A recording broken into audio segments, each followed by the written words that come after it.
आते हैं, sir doctor ने क्या लिखा मालूम नहीं, पता करके बता देंगे क्या? तो मैंने उनको बोलता है कि भाई तुमने 700 रुपए दिया क्यों है उसको? तो ऐसे अनुभव सबके पास होंगे।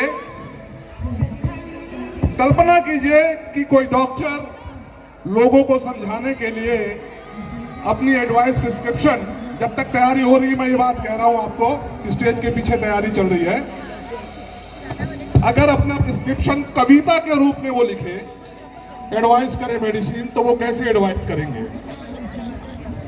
दिल बहला के मोहब्बत को ना धमाल करें, दिल बहला के मोहब्बत का ना धमाल करें, सिरप को अच्छी तरह हिला के इस्तेमाल करें।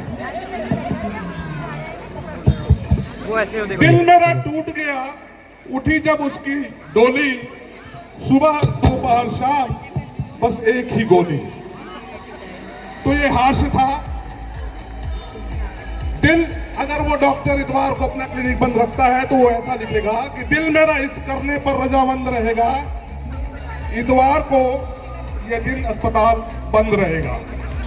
तो ये हास्य था। इससे पहले कि मैं अपनी प्रस्तुति के लिए हमारे सम्माननीय आदरणीय वरिष्ठ चिकित्सक डॉक्टर जयंत कारस्कर एवं डॉक्टर गणेश मित्तल को मंच में आमंत्रित करूं, मैं आपको एक बात बता दूं कि अस्पताल में अपने बहुत सी बीमारियों का इलाज सुना होगा, देखा होगा, पर ये सर्दी खांसी ना मलेरिया हुआ, सर्दी खांसी ना मलेरिया हुआ, ये गया यारों इसको ला ला ला लवेरिया हुआ, लवेरिया हुआ, लवेरिया हुआ, सर्दी खांसी ना मलेरिया हुआ। नमस्कार दर्शक,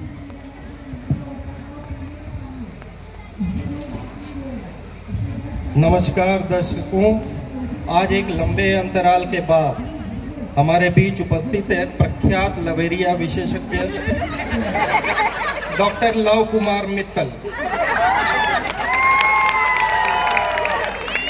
professor love Kumar Mittal all India institute of love sciences के प्रोफेसर एंड हेड हैं और इंटरनेशनल लवेरिया सोसाइटी के प्रेसिडेंट भी हैं। इनके कई आर्टिकल और स्टडीज जो है world love at first sight journal में छप चुके हैं। आज हमारे बीच डॉक्टर मित्तल प्रख्यात बीमारी लवेरिया के बारे में दर्शकों को कुछ बताएंगे। डॉक्टर साहब, कार्यक्रम में आपका स्वागत है। वर्षों पहले आपने लवेरिया के बारे में काफ़ी कुछ बताया था और इन वर्षों में आपका अनुभव क्या कहता है कि इन वर्षों में इस बीमारी में कुछ बदलाव आया है क्या? हाँ, काफ़ी समय निकल चुका है। मुझे याद आ रहा है कि 2010 में जब लवेरिया का फर्स्ट स्ट्रेन डायग्नोस हुआ था, उस समय ये प्रोग्राम इसी मंच से एक बार हुआ था और लक्षणों में तो काफ़ी कुछ बदलाव आया है जी। और लक्षणों में मेन जो मुख्य सिम्टम्स हैं, भूख नहीं लगना, नींद नहीं आना, किसी काम में मन नहीं लगना, खोए खोए रहना, इस टाइप के लक्षण मिलते हैं। हृदय में दर्द भी होता है? हाँ, इसके अलावा कुछ सोशल मीडिया का प्रभाव भी इस बीमारी के लक्षण के रूप में सामने आ रहा है जी। और जो रोगी रहता है वो डिस्प्ले प्रोफाइल बार बार देखते रहता है और रिजेक्ट होने के बाद भी बार बार फ्रेंड रिक्वेस्ट भेजता रहता है। और ऐसे रोगी में आप देखेंगे वो लगातार किसी न किसी को इंस्टाग्राम या फेसबुक पे फॉलो भी करता रहता है। जी, इसका मतलब है कि इस बीमारी में समय के साथ बदलाव आया है। बिल्कुल बिल्कुल जी। तो इसमें कोई नया स्ट्रेन डेवलप हुआ है? हाँ, अभी 2010 का तो HLV टाइप 1 डायग्नोस हुआ था और अभी कोरोना के बाद जो नया स्ट्रेन इवॉल्व हुआ है वो HLV टाइप 2 है, that is the human laveria virus type 2।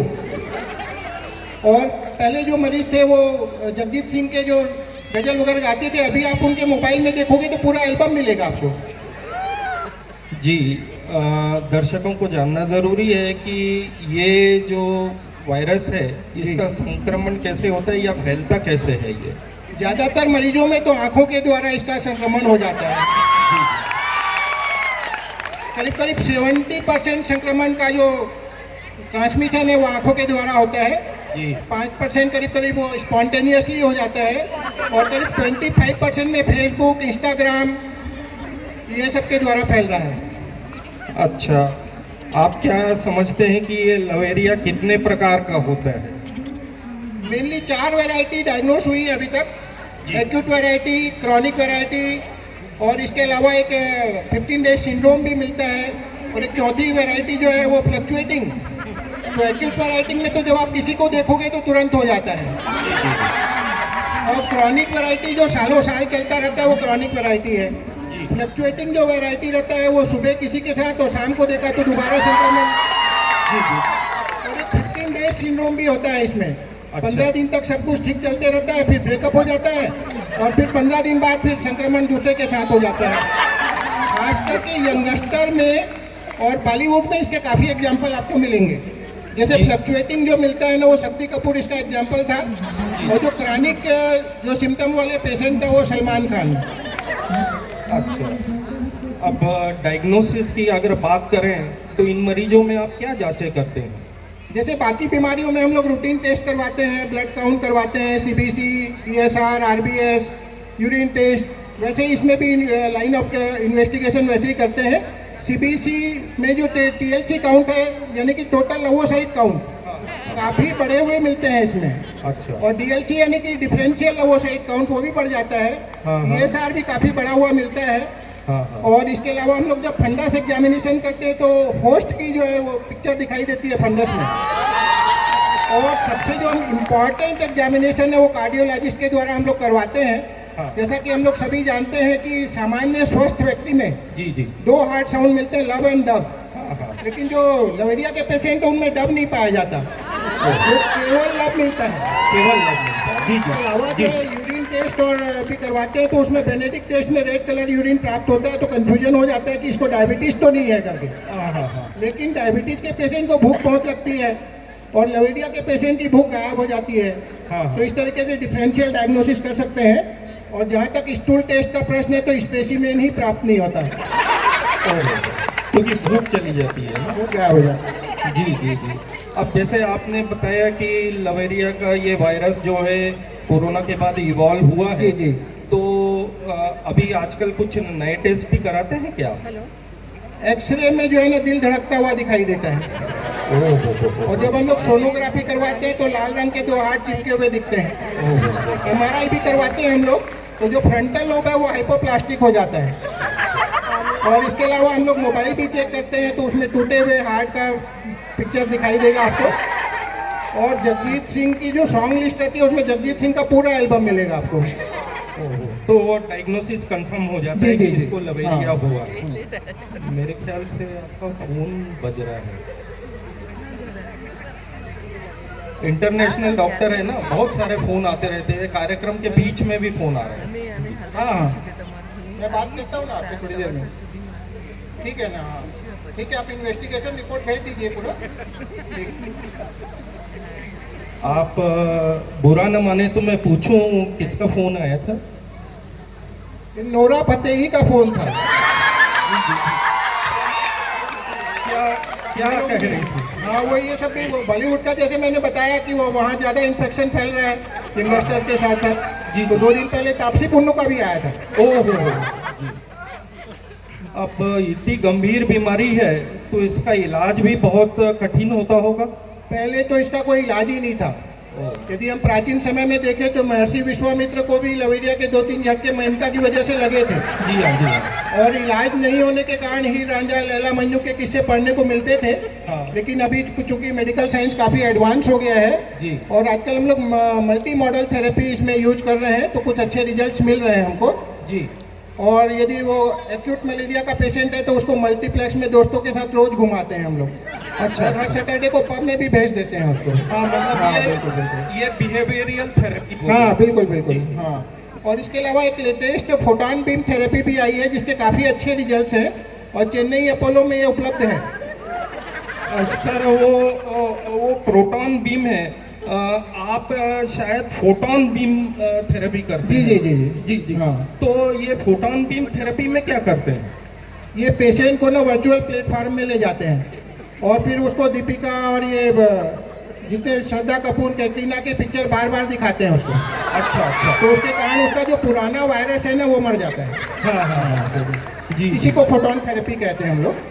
और कोई रेडिकल ट्रीटमेंट भी करते हैं क्या आप, जैसे उसके डिस्प्ले में से ब्रोकन हार्ट का हाँ वो डिस्प्ले पिक्चर, निकाल हाँ देते वो हैं? सब दिखाई देता है तो और कंफर्मेशन के लिए हम लोग करते हैं डायग्नोसिस। और साउंड लिस्ट भी पूरी भजन भर देते हाँ हैं? तो मोबाइल इसलिए चेक करवाते हैं ताकि उससे और कंफर्मेशन हो जाए डायग्नोसिस का।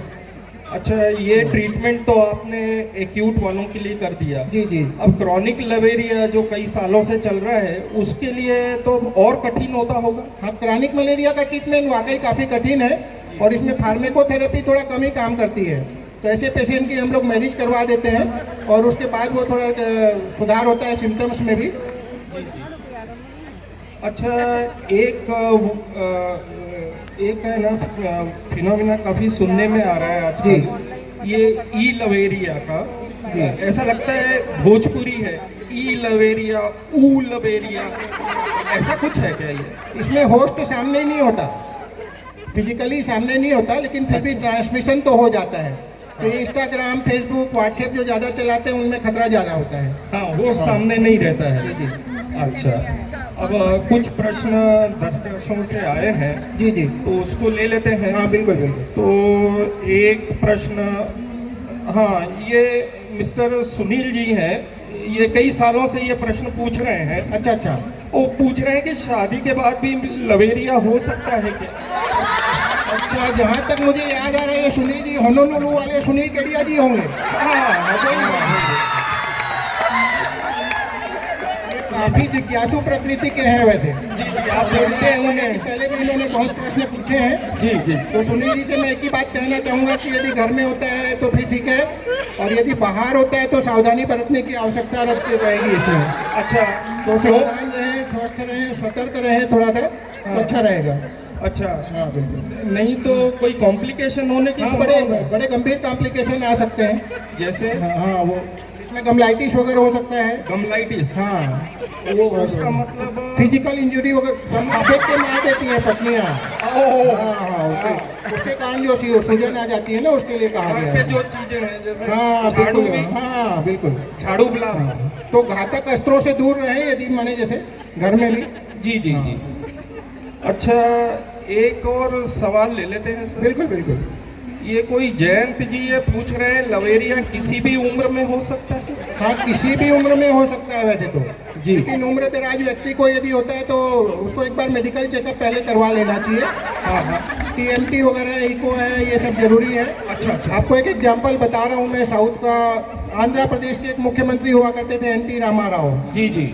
उनको ये बुढ़ापे में ये रोग हो गया था, तो उसकी वजह से अटैक से डेथ हो गई। अच्छा। दिक्कत क्या होती है ना, मैरिज के बाद डबल अटैक हो जाता है, एक तो वायरस का हाँ और दूसरा बीबी भी अटैक करती है। हाँ हाँ। तो दो अटैक संभाल नहीं हार्ट पाता नहीं पेशेंट, संभाल हार्ट पाता। संभाल नहीं पाता। हाँ, हाँ। तो रेगुलरली अपना कार्डियक चेकअप कराते रहें तो स्वस्थ रहेंगे। जी जी। अच्छा, इस रोग से संबंधित कोई विशेष बात आप दर्शकों को बताना चाहेंगे? हाँ, इस रोग से संबंधित कुछ विशेष बातें हैं, जैसे लड़कों में लड़कियों में दोनों में बराबर पाया जाता है। जी। लड़के इस रोग को छुपाने का प्रयास नहीं करते और लड़कियां इसको बड़ा छुपाने का प्रयास करती हैं। हाँ। इसके अलावा जो इनमें लवेरिया के जो पेशेंट हैं उनमें से कोई कवि बन जाता है, कोई व्यंगकार बन जाता है, कोई इतिहासकार बन जाता है। हाँ। और कोई तो यूरोलॉजिस्ट भी बन जाते हैं। और यदि वो पेशेंट यदि कारपोरेट हॉस्पिटल में काम कर रहा है, हाँ हाँ। तो वो डेली हॉस्पिटल जाने लगता है, उसको सिर दर्द हो चाहे सिर कुछ प्रॉब्लम हो। जी जी जी। और मैंने सुना है सर, ये यूनिलेटरल 99% होता है और बायलेटरल ओनली 1%। हाँ वो भी मिल रहा है, तो यूनिलेटरल वालों को ज़्यादा सावधानी रखने की आवश्यकता है। जी। अच्छा, बिलासपुर के दर्शकों के लिए आप कब और कैसे अवेलेबल हो सकते हैं? मैं हर साल 14 फरवरी यानी कि वैलेंटाइन डे वाले दिन अपोलो बिलासपुर में उपलब्ध रहता हूँ, तो जिस किसी को भी मिलना हो, रोग के संबंधित इलाज कराना हो तो मिल सकते हैं। जी जी, बहुत बहुत धन्यवाद डॉक्टर मित्तल। और जाने के पहले एक अनाउंसमेंट करना था। Laveria in elderly population and Indian scenario के फेज 3 के क्लिनिकल ट्रायल्स चालू हो चुके हैं। आप में से किसी को भी अगर वॉलंटियर करना है तो डॉक्टर मित्तल या मेरे को संपर्क करें